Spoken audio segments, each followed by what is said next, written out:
came, he said he was horrified by it. So it's not that it was easy for him to do it. After a formal sannyas ceremony in Vrindavan, Abhay's name became Abhay Charanaravinda Bhaktivedanta Swami. Yet his basic problems remained. He wanted to preach Krishna consciousness, but few were willing to listen. Such things hadn't been changed with his becoming sannyasi. One change took place, however. Bhaktivedanta Swami decided to write books. When a librarian advised him to write books, they were permanent, whereas newspapers were read once and thrown away. Bhaktivedanta Swami took it that his spiritual master was speaking through this person. Then an Indian army officer who liked Bhakti Godhead suggested the same thing. In both cases, Bhaktivedanta Swami took the advice as a revelation from his spiritual master. Srila Prabhupada ki.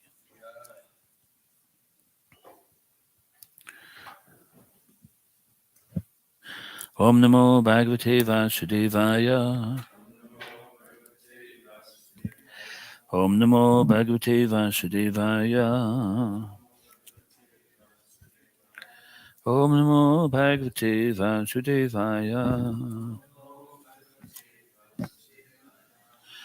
Reading from Srimad Bhagavatam, Canto 6, Chapter 1, entitled The History of the Life of a Jamil, text number 45. Yena Yavan Yatadharmo. Yena Yavan Yatadharmo. Dharmo Viha Samihita. Dharma Viha Samihita. Sa Eva Tadphalam Bhunkte. Sa Eva Tadphalam Bhunkte. Tata Tavad Amutra Vai. Tata Tavad Amutra Vai. Yena Yavan Yata Dharmo. Dharmo Viha Samihita. Sa eva tad phalam bhunkte. Tata tava damutravai. Yena yavan yata dharmo. Dharmo viha samihita. Sa eva tad phalam bhunkte. Tata tava damutravai. Yena yavan yata dharmo. Dharmo viha samihita. Sa eva tad phalam bhunkte. Tata tava damutravai. Please chant.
Mataji.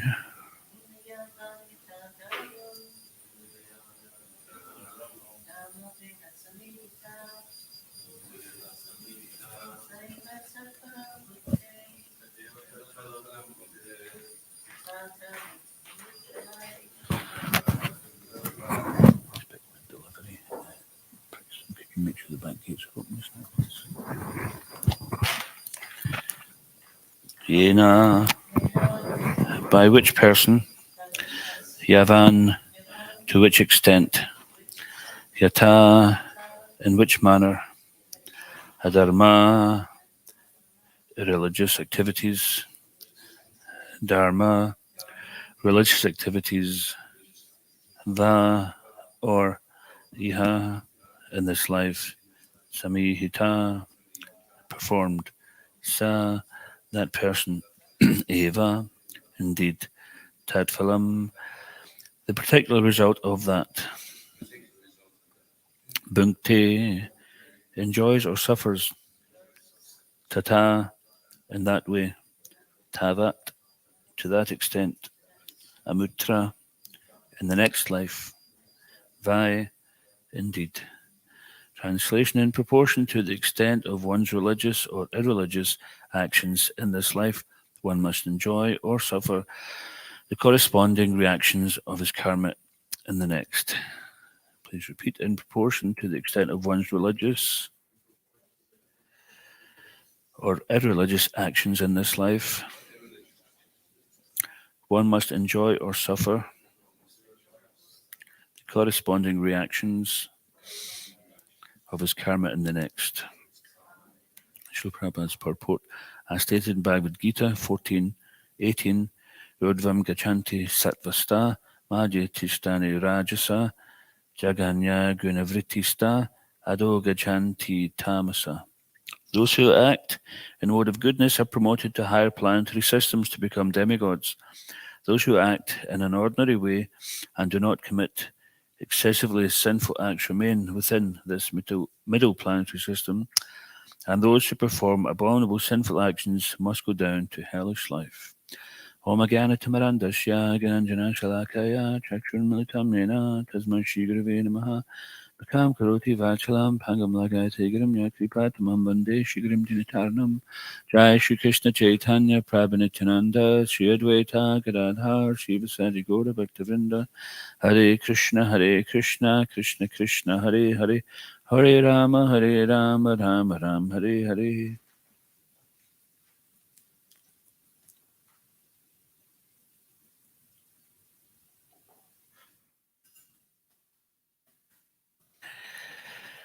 In proportion to the extent of one's religious or irreligious actions in this life, one must enjoy or suffer the corresponding reactions of his karma in the next.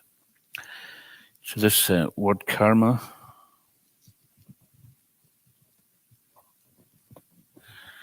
that's my glasses broken because of this, or because of rubbish. This word karma has many different meanings. Basically, it means action. Sometimes people translate it as destiny. That's your karma. That refers to actually the reaction which is destined. So we may have certain reactions destined to us, which we can't avoid. So sometimes people ask the question, well, where is the question of choice if everything's already predestined? So would anybody like to comment on that? If everything's predestined according to what we did in a previous life, then we're going to get a certain amount of happiness and distress, then what is the question of choice? Talkster. If that was the case, then there would be no reason for Krishna to speak about it either. So he's given us a chance to choose with them. And also you wouldn't really be able to be another example because it wouldn't really be your choice.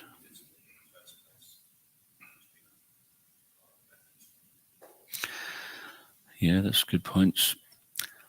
That if everything was predetermined, then karma wouldn't really exist because you wouldn't have a choice. Now, sometimes it appears as if we have no choice, and Arjuna, he asks Krishna about this. He says, what is it that impels the living entity to engage in sinful acts as if by force? Now, he doesn't say by force, he says it as if by force. And Krishna explains it is lust only, which is born of contact with material mode of passion, which later transforms to wrath, and which is the all-devouring sinful enemy of the living entity. So this lust is our enemy, and love is our friend. And it's actually the same thing, just misdirected. So sometimes if you're feeling a bit ashamed because you're feeling lusty, then just remember that this is actually love of God, which has been perverted by directing it to the material energy. And the thing to be ashamed of is that actually we've given up something much better for something worse. What is it they say? A fool and his money is easily parted. So we've been foolish in parting with something which is much more valuable than money, love of God. We're foolishly allowed ourselves to be enticed by Maya, and that's not a small thing because Maya is so powerful. Srila Prabhupada explains that the problem with the devotees is that they're not sufficiently afraid of Maya. And this is because we've been in the material world for so long, then we just think Maya is normal. We think it's normal to suffer, take the rough with the smooth, and all that. We don't like suffering, but we see it happening all around and we think, oh, well, that's life. But Prabhupada reminds us, well, Krishna says in Bhagavad Gita that an intelligent person doesn't like to suffer. No, nobody likes to suffer, but an intelligent person finds out what are the causes of my suffering, and then they have to be courageous enough to take the bull by the horns and do something about it. So it requires a bit of courage, and sometimes we might find, we might feel ourselves kind of overburdened by the amount of work we have to do spiritually in terms of we've got ourselves entangled in the material world now. There's a good bit of work to do to disentangle ourselves from that. But we're not on our own. Krishna's there to help us. We just have to take shelter in Krishna. Ye yata mam prapajanti. As they surrender, I reward accordingly. So therefore, whenever our practice in Krishna consciousness, I think Prabhu was mentioning the other day, it's therefore, so today we might not have any kind of serious doubts or serious challenges, but we practice Krishna consciousness very concertedly so that in the days where we do have some challenges, we're ready for the job. Just like someone's training for the Olympics, maybe they're going to train for the 100-meter sprint and they're thinking, it's 4 years to go. I'll wait till a bit closer to the time, like the tortoise and the hare. No, they're training now thinking, I've got to be like a split second faster than whoever's going to be second for me to win the gold.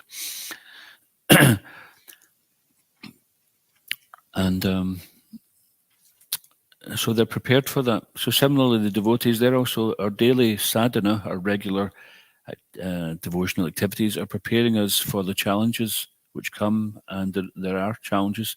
Sometimes the challenges come from our own body and mind, from our own karmic reactions, and we may find ourselves in a situation where we may be suffering and we have to stay steady in that.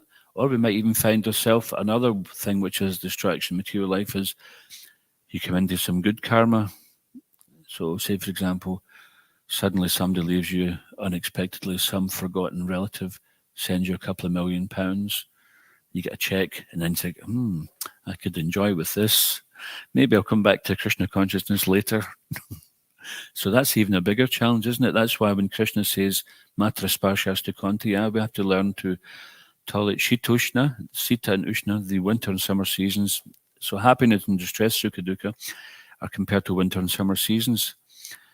Now, when the weather's fine, we think, oh, why do I have to tolerate this? This is nice. But what we have to tolerate is the enjoying spirit. That's the enjoying spirit can cause people to do so much harm. So take, for example, some people like to eat meat. And even if you tell them, it causes so much suffering, oh, don't tell me about it. And you make them aware, they don't want to know because it spoils their enjoyment. Oh, but I like the taste. I like the taste. So because somebody likes the taste, then some poor animal has to die. So this is the power of the spirit of enjoyment. And even if you say, but you're going to get a reaction, just like in the Vedas, they say, for those who at all costs eat meat anyway, then they make a concession. But it's hardly a concession. It's basically a notification telling them. So they chant a mantra. They can eat something like a goat once a month. They can take it to the top of a hill on a full moon night. They can cut its throat while looking into its eyes, saying, I'm killing you now, but in the future you're going to kill me. So this is not a concession. It's basically meaning that those who are going to eat anyway and who will disregard all the Vedas, and it's not that they don't get a reaction for this, but what it's doing is trying to awaken something in them to remember, to consider, well, why am I doing this then? If I'm going to get killed in the future life, why am I doing it? But then what happened, of course, was people misused that quote.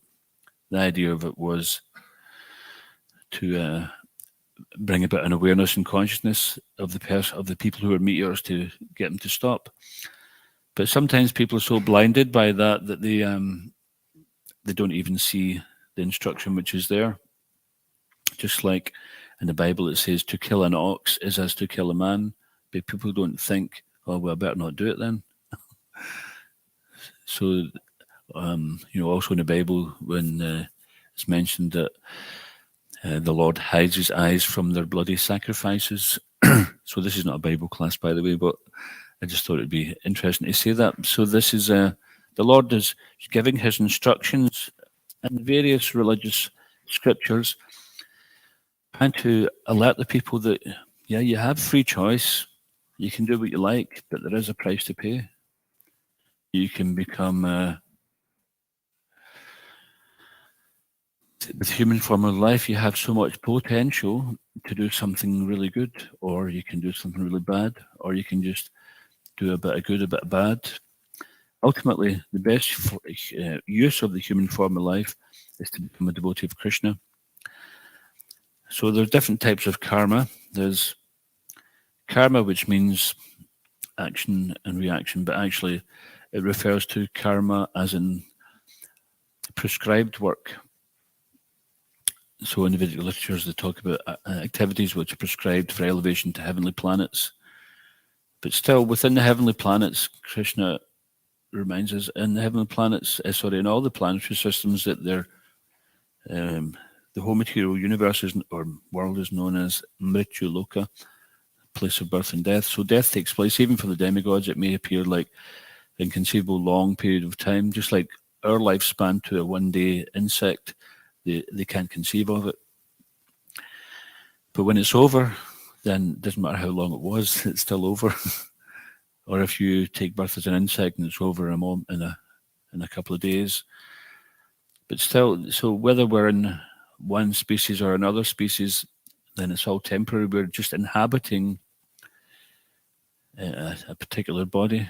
We've paid our rent with our karma. We paid it in the previous life, and now we have a certain term.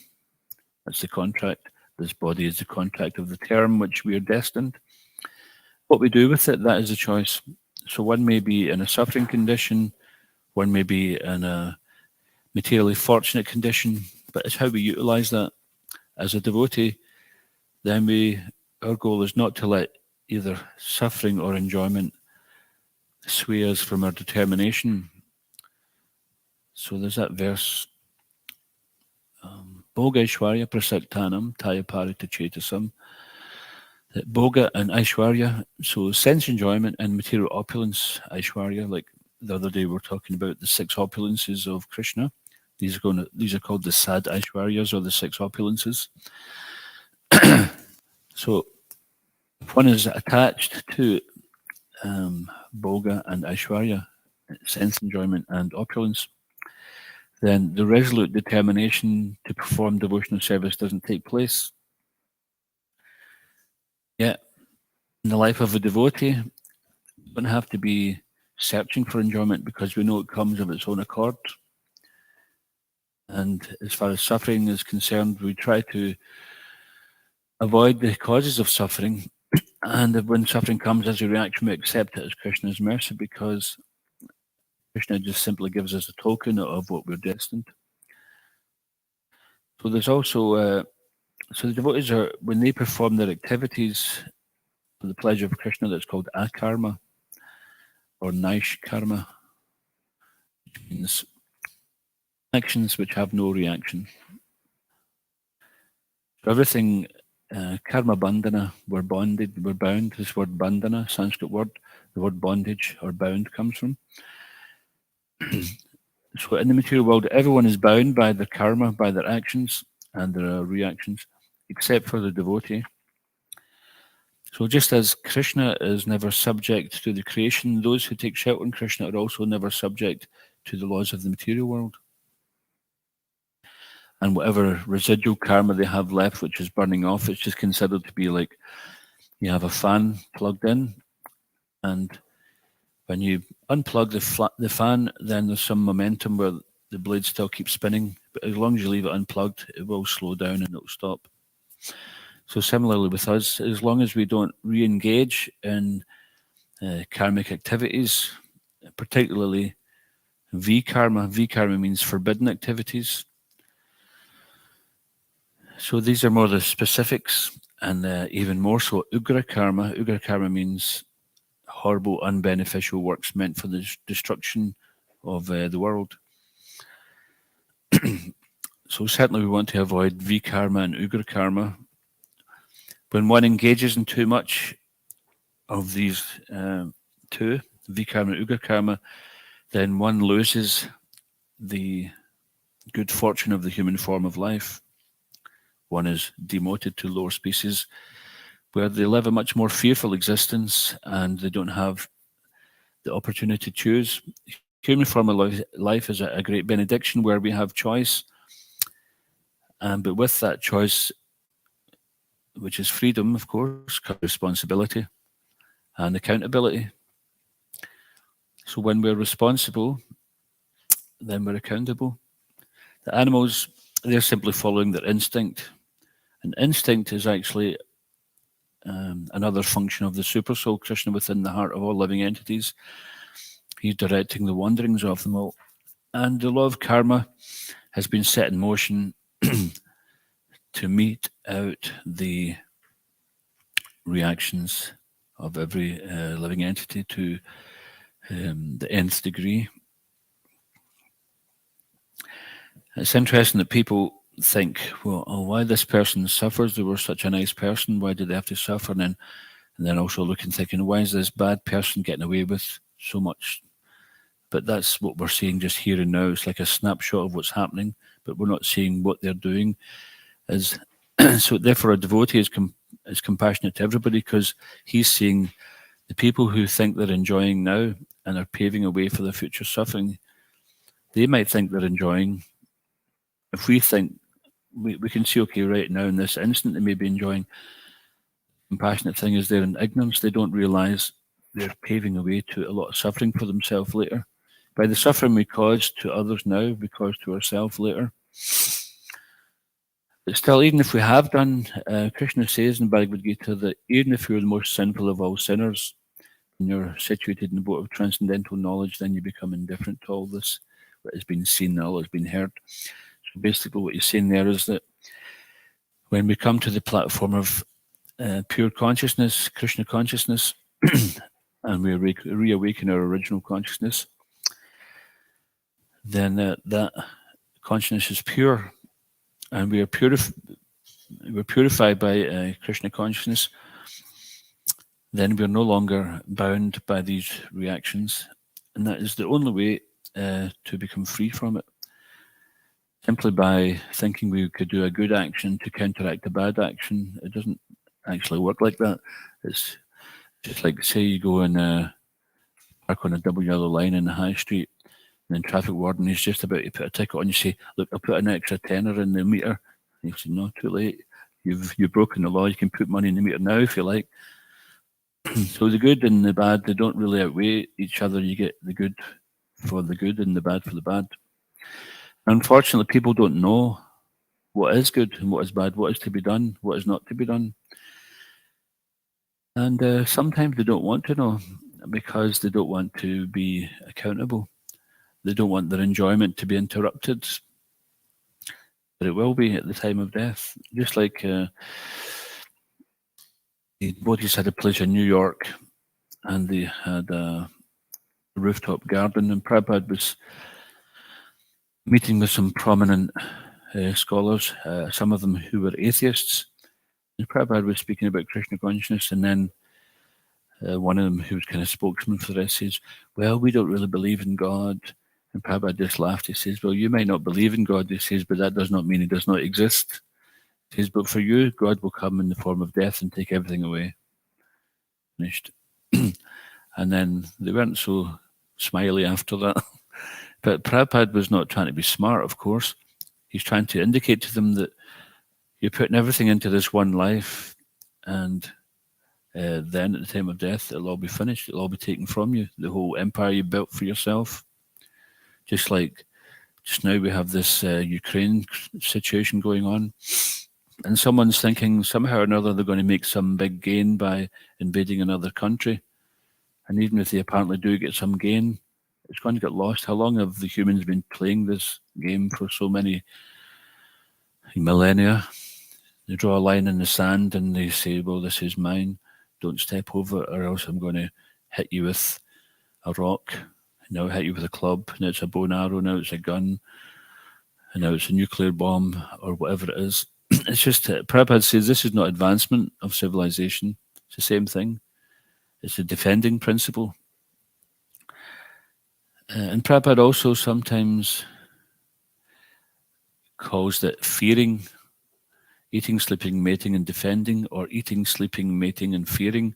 These are the animal propensities. So he says the humans are doing these things, and if they were only doing that, I mean, naturally, as human beings, we have to do these things. We have to sleep, we have to eat, etc. So we have to do that. But as devotees, we're trying to gradually minimize these so we're not controlled by them. So sometimes this defending principle, Prabhupada says, is the hardest one to give up, is described as being fearing as well. We're defending out of fear. We're afraid to lose our prestige. We're afraid to lose our possessions. We're afraid to lose our reputation or standing in society. We're afraid to lose some imaginary border which we've set up. And one time Prabhupada was in Australia. He was giving some interview. And the reporters were asking him, I can't remember what the question was, but I remember the answer, which was most important, was that Prabhupada says that in this world was here before we came, it'll be here when we've gone. And in the middle, we come and fight over what belongs to who.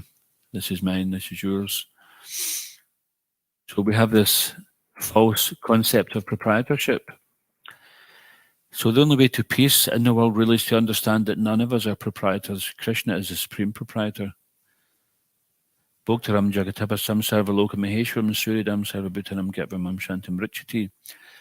Krishna is the supreme enjoyer, and he is the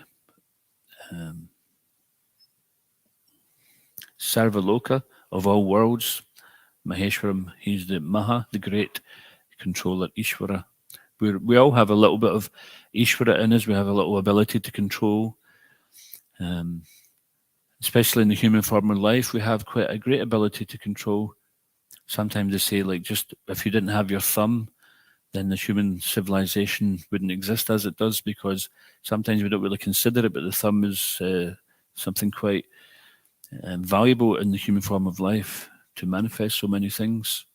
I mean, how would you hold a screwdriver, right? How would you hold a hammer? It would be all over the place. You wouldn't even be able to make a hammer or a screwdriver. How would you write? So even just have up that one thing is one facility of the human form of life, which allows us to do so much. The big toe, you take your big toe away, how difficult is it to balance then? You take one organ out of the body, or you take one other facility of the body then.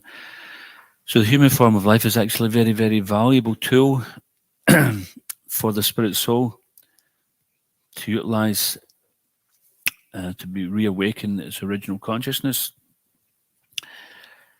And of all the senses, hearing is the first sense we can use in Krishna's service. And even for those who may be deaf, one time we had a kirtan in Glasgow with a deaf group, and they were doing sign language. I can't remember, I learned the mantra on sign language, and they were ecstatic. It wasn't an obstacle. It shows you that I was just amazed at the transcendental nature of the holy name. Is that in sign language, people would be overjoyed. They were jumping up and down chanting with the sign language. Also, with people who are blind, they can read Prabhupada's books in Braille. So there was an example also. Prabhupada was in India with some of his English-speaking disciples. One of his godbrothers came in and some other guests, and Prabhupada was speaking in Bengali or Hindi. So some of his Western disciples got up to leave, and he said, "Why are you leaving?" They said, "Oh, we can't understand this." He says, "This is not a mundane sound vibration." So they sat back down and they listened. So even if it appears that people don't know the language, Srila Prabhupada explains that the purport to the Maha Mantra, that even if one doesn't understand the language of this mantra, still it has effect. You can chant to an animal and it will have a positive effect.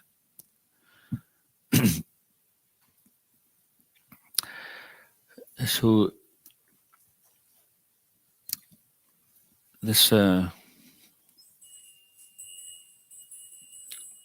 system of karma is very difficult to understand.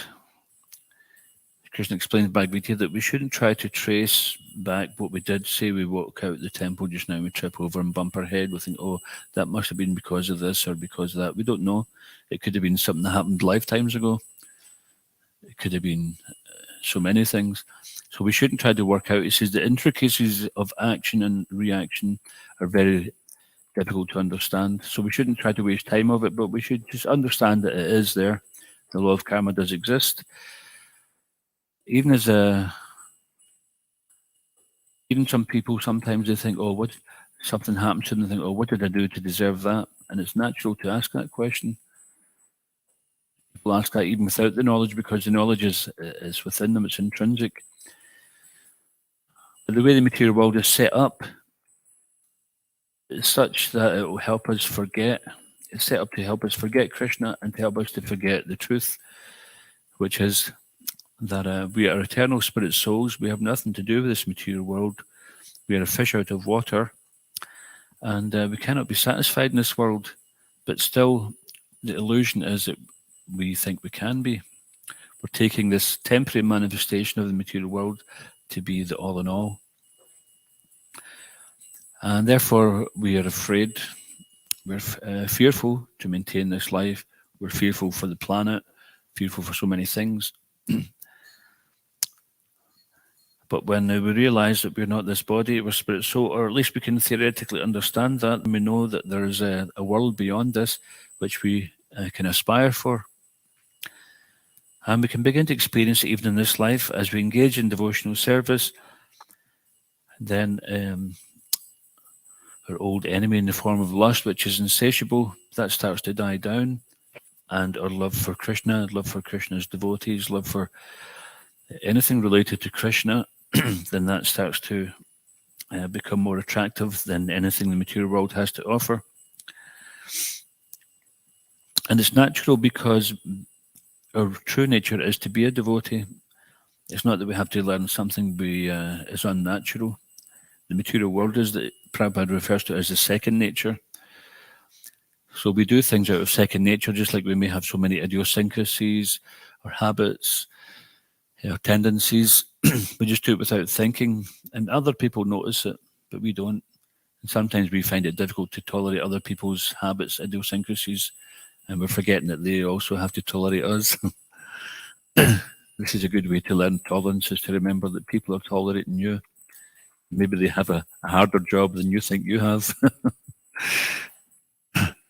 This is also a good lesson in humility and self-realization. Of course, we shouldn't become too caught up in that where we become despondent, because Krishna consciousness is not about being despondent. It's not about going around morose because we're so fallen. No, we can accept, okay, I've fallen into this, like Lord Chaitanya says in the Shikshastakam, somehow or other I've fallen into this ocean of birth and death. Please pick me up from this ocean of death and place me as one of the atoms at your lotus feet. So when the Lord Chaitanya says somehow or other, then he's saying, it doesn't matter where you've been, Forget about that. That's in the past. That's gone. The past is in the past. It's behind us. It's where you're going. Therefore, we try to see the good in each other. We have maybe picked up a habit of thinking that to be the top dog means to be able to insult or criticize everybody, see the faults in everybody. Therefore, that makes us better than everybody. That's the kind of material advancement, is to put everybody else down and put yourself up. Spiritual life means we put everybody else up and we don't think much of ourselves. Prabhupada showed that example. He says, whatever good you see in me, that is Krishna's mercy, and whatever failings you see in me, that is my foolishness. So, of course, we don't see Prabhupada like that, but that's his humility. And he's telling us this is a devotee, and this is the way a devotee thinks. Is that we think that I'm such a foolish rascal, and we see other people out there suffering, engaged in sinful activity, and we think, there go I, but by the grace of God, I too was on that path, and worse than so many of them as well. But by Krishna's mercy, then I'm no longer on that path. And we also can then identify with those out there and realizing that they too can benefit from this. So somehow or another, we utilize our intelligence to think, how can I get this same message to them so that they can be benefited, so they can start to curb the direction they're going in.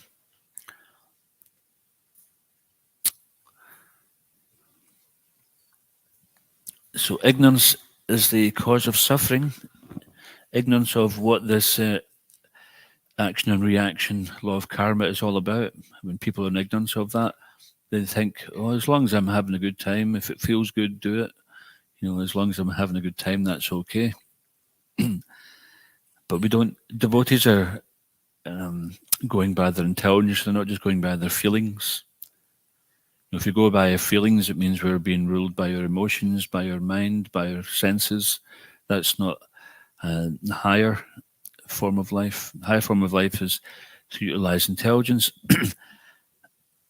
And when we talk about intelligence, we're talking about spiritual intelligence, which means to discriminate between what is right and what's wrong. And because we've been, just like Arjuna in the Bhagavad Gita, 2nd chapter, text 7, he says, Karpanya dosho pahadasvabhava prachami tvam dharma samudacheta yashruhishan nishitam bruhitan meshashastiham shadimam tvam prapanam. Now I'm confused about my duty and I've lost all composure because of miserly weakness. In this condition, I'm asking you to tell me for certain what is best for me. Now I'm soul surrendered unto you, a disciple of yours and a soul surrendered unto you. Please instruct me. So Arjuna came to that point where he was frustrated and he realized that he was bewildered. He didn't know what to do. And to some degree also, we have come to that point. We have tried this and we've tried that in the material world, and it hasn't brought what we thought it was going to bring. We're Ananda Maya, pleasure-seeking entities, but we're looking in the wrong place. But when we find Krishna, then we find Ananda. We don't find Ananda in the material world. Ananda means bliss. We're looking for bliss. But there's no bliss in the pub. There's no bliss in the bookies. There's no bliss on the beach. There's no bliss in the fashion parade. There's no bliss in the fast car. But what do we get? We get some temporary fulfillment of material desire. And then after the novelty wears off, we think, perhaps I should have spent the extra money and got the iPhone 95 or something like that, or whatever it is, or the next 12, 13 thing. But then as soon as you get that, then before you, practically the novelty's just worn off and they brought a new one out. So you're always just chasing the carrot on the stick. This is material life. But we're enticed to chase that carrot on the stick. And each step we think, I nearly got it there. And as we're stepping and it's swinging, we're almost catching it. We think, oh, nearly one more step. And then we speed up. Okay, I'm going to get it this time. Oh, I'm tired, let me slow down. And then, but we never get it. We're just about to get it. And I also used to work in advertising and say it's the anticipation. That is what they work on. You don't see, when they're advertising some like cold drink, especially in the summertime. They put the billboards out, the advertisements out, and they see a bottle with the condensation on it dripping, and somebody looking sunburnt and cracked lips, and they're just about to have it, and it's anticipation. They don't show, especially if it's alcohol, they don't show the guy having 10 bottles of beer, getting in a fight, getting arrested. They don't show you that kind of thing. And this is the kind of, they don't show, the wife and the kids struggling to make ends meet because, the husband spent all the wages on gambling and boozing and drugs before he got home. But these are the realities of it. People are suffering on account of these things. And it's just one example, of course. Or they show some, like Prabhupada says, they don't have glass slaughterhouses in the city centres, do they? Because nobody would eat. Only the most hardest of person would eat meat if they seen that. So they hide away the other side of it, and they just give a polished version of it. They give the polished sign of the anticipation of enjoyment. It's like, I remember as a kid, people were going on about hamburgers, and I was never much into meat, but people were going on about it so much, I thought, well, let me go and try one. I took one bite, and I think, this is disgusting. It's like eating an old shoe. You're just chewing. It doesn't disappear. And so I was thinking, well, what's all the big fuss about? It's rubbish. It's horrible. But somehow or other people like these things. And I'm not knocking people for what they like or what they don't like, but they've got to understand there's a reaction for it. Unlike the law of the land, people may appear to get away with murder, literally, but next life they have to pay the price. They don't get away with anything. And therefore, knowledge is the antidote for this ignorance, which is the root cause of all suffering. So we have to absorb knowledge, and the knowledge of Krishna consciousness, which we hear from the classes, which we read from the books, that actually has more effect internally to us when we engage in devotional service and when we chant Hare Krishna. When we chant Hare Krishna, we become purified. Krishna and his name are non-different. So when we associate with Krishna, because he's Pavitram, the supreme pure, we also become purified by that association. Just like you become contaminated by the touch of something impure. Just like you stand on dog poo, right? Even you clean it off, your mind just feels like yuck for ages afterwards because it's just the whole aroma of it just permeates your body. It's subtly, it's still you feel contaminated. Like one time I had to clear out a water tank and it had dead mice in it, which were like floating. They were about that size. You touch them, they just dissolve. And we were wondering why the water was tasting strange for a few days. Anyway, I was up there for a couple of days just cleaning it out, and for days afterwards, I couldn't get that sent out of my mind. I felt contaminated by the whole thing. So this is the nature of the material world. It contaminates us, but when we connect with Krishna, then we become decontaminated, we become purified. And then in that purified state, whatever knowledge we're reading, it becomes deeper and deeper because Krishna is unlimited. Krishna's words are unlimited. We can read this verse today. Next year, read it year after, 10 years later. We'll keep on reading the same verse and we'll get deeper and deeper, fresher understanding. So we'll just call a halt to class now. Anyone get any questions or comments? Toksha's hand was first and then Eamon. Oh, that's a great lesson. Thank you. You spoke a lot about fear. I was thinking not so much like you spoke of with defending, but to cultivate a good fear of Maya. I think when you were starting, I thought well, that would be a gift, wouldn't it? Really, to have that. I thought because without that, it's easy, isn't it, to become a bit like your sprinter, your Olympic sprinter. I can indulge today, and because I can put something off, I can go to Soho Square next week, or I can come to Korea. But you know what I mean? It can get very easy.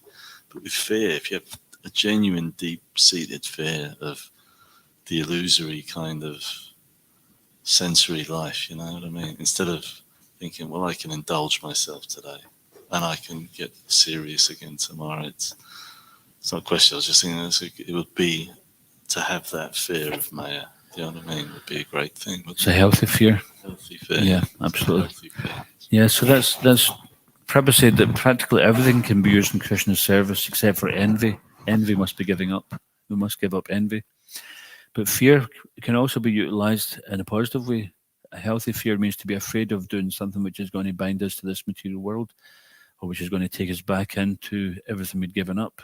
With good intelligence, with hard struggles, we should be afraid of getting back into that again, and that's a good thing. If actually, ultimately, we want to develop the love of Godhead, which is free from fear, etc. But in the beginning, fear is not a bad thing. If fear motivates us to take shelter in Krishna, then that is okay.